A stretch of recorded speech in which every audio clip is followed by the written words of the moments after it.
Okay, so now it's time to edit some of your own loops.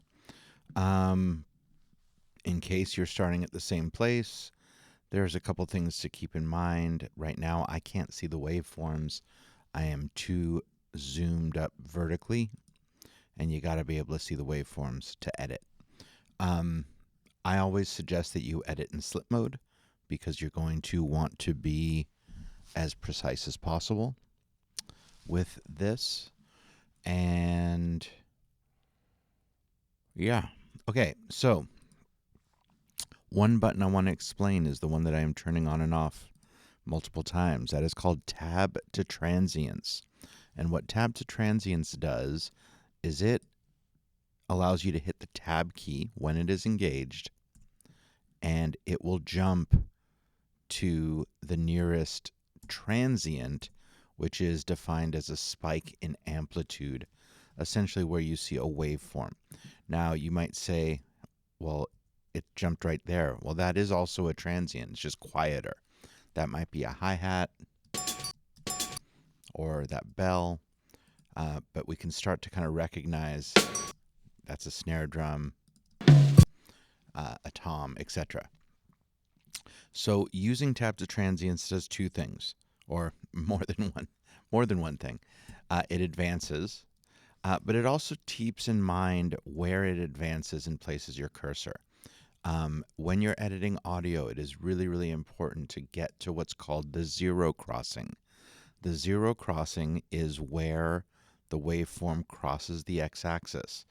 If you edit right in the middle of a cycle like that, you will likely get clicks and pops in your audio, and that is not happening. That is not the business.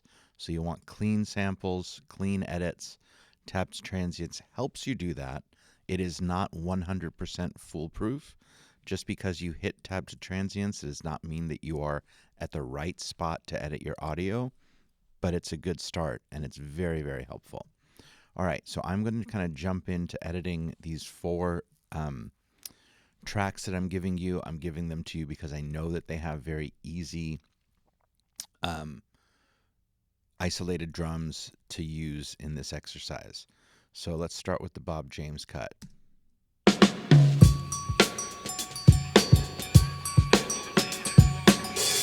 Okay, so we're always going to aim for a measure, 2 measures max. It's very, very important to be able to count. And you need to count 1, 2, 3, 4, 1.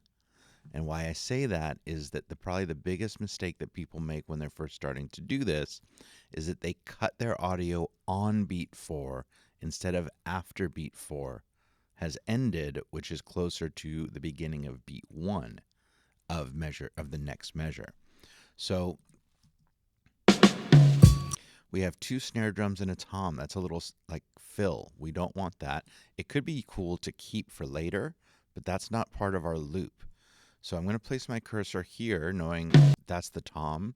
Hit tab to transients, hit it again, and I know that I'm sitting on a kick drum. I'm going to hit Command E to cut, and I'm going to count 1, 2, 3, 4, 1.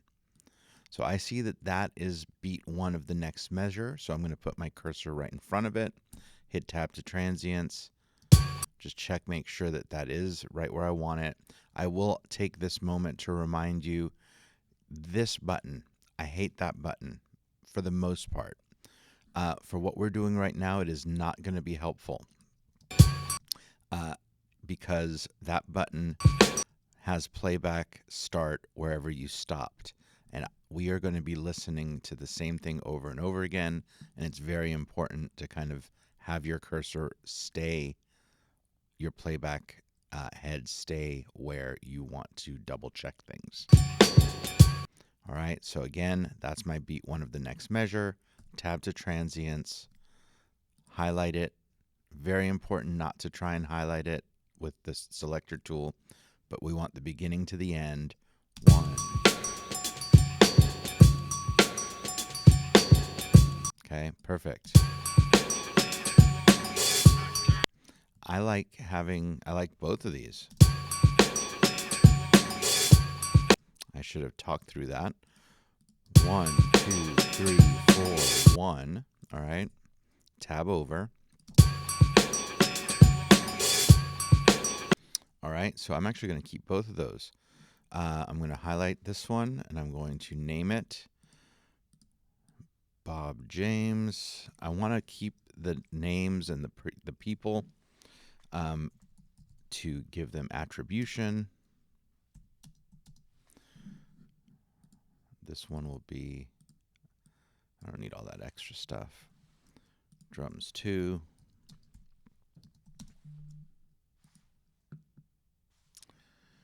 Mute that one. Going on to the next one. Another fairly long drum fill.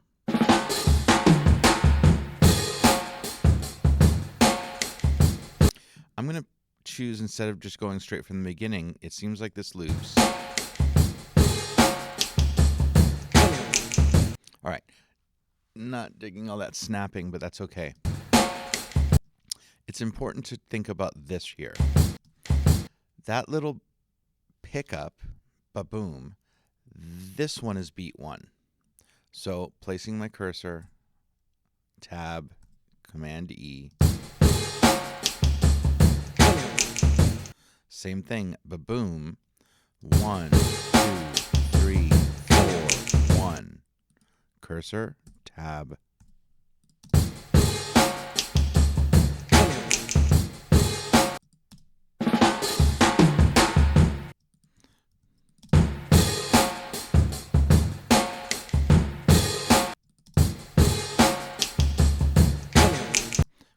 I'm actually going back and taking this one. I don't like all this snapping. Drums, Funkadelic, good old music. Next, incredible bongo band, one of the most famous loops ever.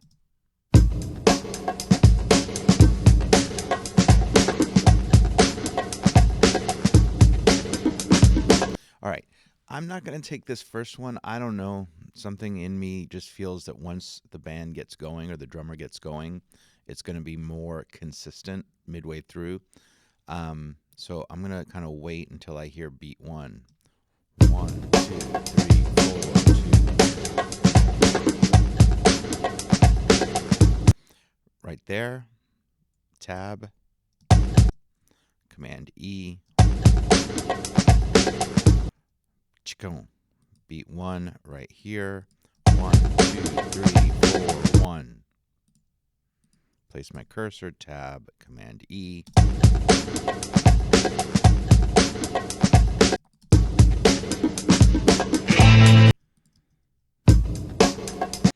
Okay. Now, would a 2-measure bit work? Probably.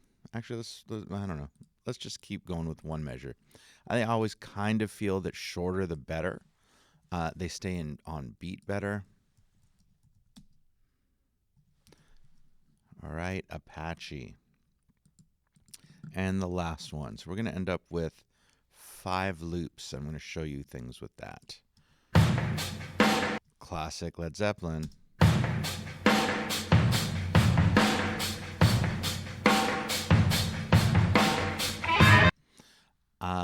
This time I'm going to take the first one. Why not? Tap the transients. Go straight to it. Command E. 1, 2, 3, 4. Pretty obvious. Place my cursor. Tab. Command E.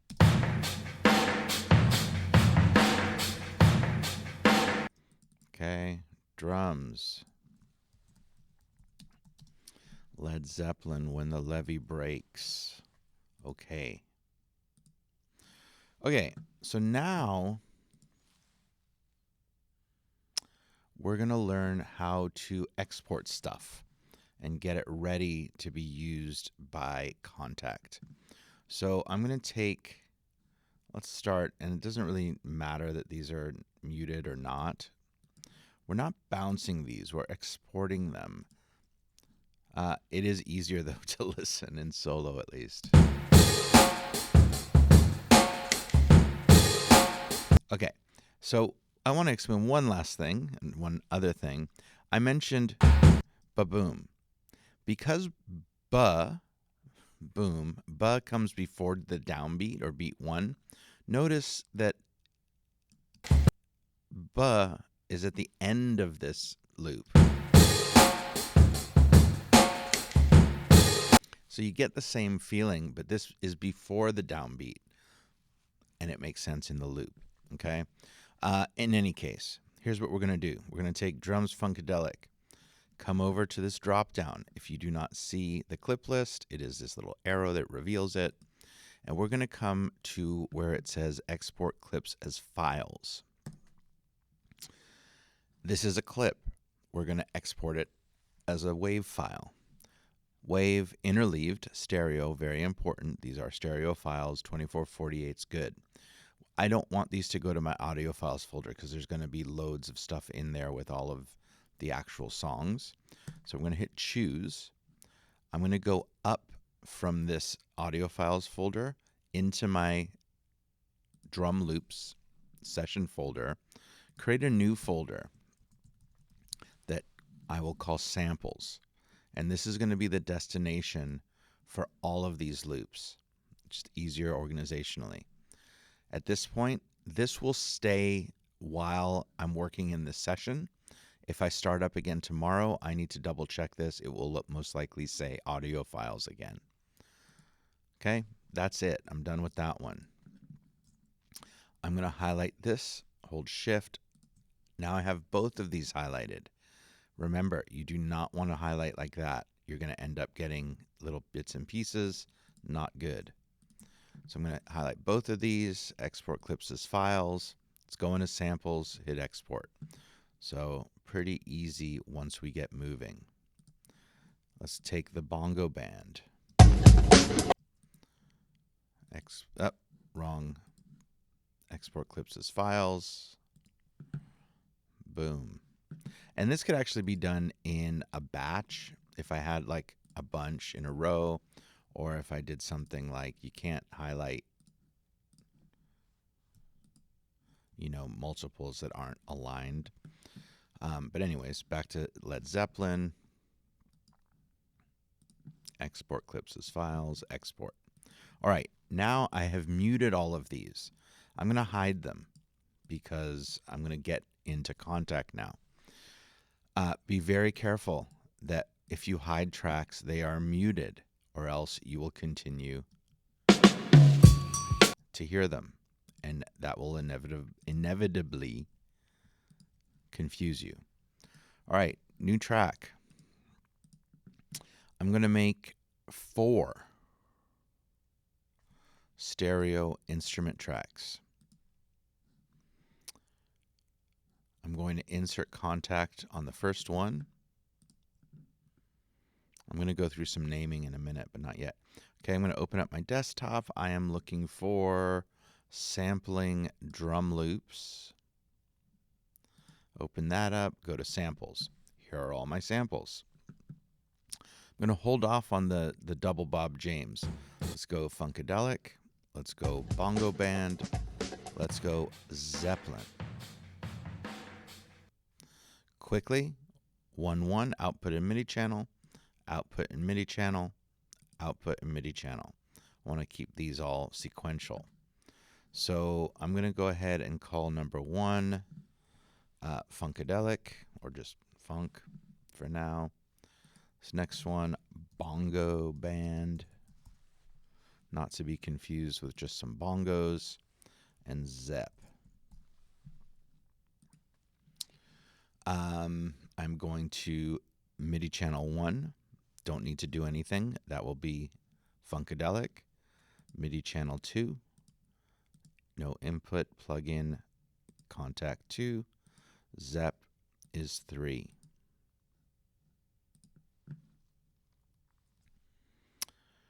All right. Now we need to tell each one of these. Actually, I'll just make a mistake knowingly. I'm going to go into Funkadelic.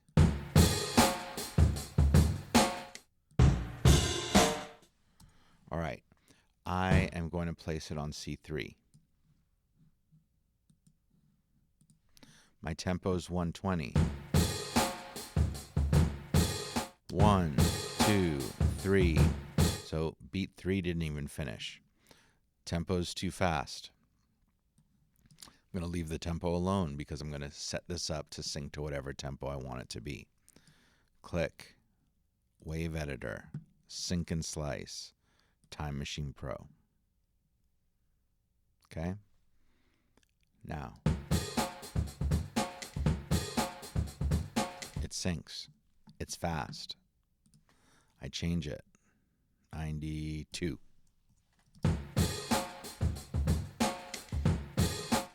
I want to lower the pitch of this, but I want it to keep the same tempo. You do whatever you want. As long as you have sync and slice, you now have a one measure drum beat that will sync to the tempo. You can start to play around with its pitch. Next one, let's do bongo band. Let's go ahead and actually set all of these up. Wave Editor, Sync and Slice, Time Machine Pro. Wave Editor, Sync and Slice, Time Machine Pro. Bongo band.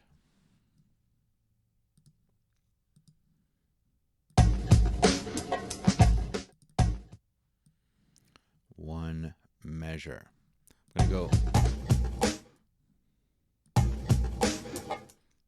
pitch it up a little bit.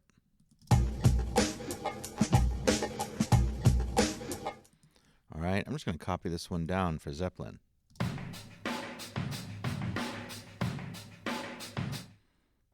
I don't really care, it's fine. For the exercise, how are you going to turn this in for credit? We're going to line these up so that they play in sequence.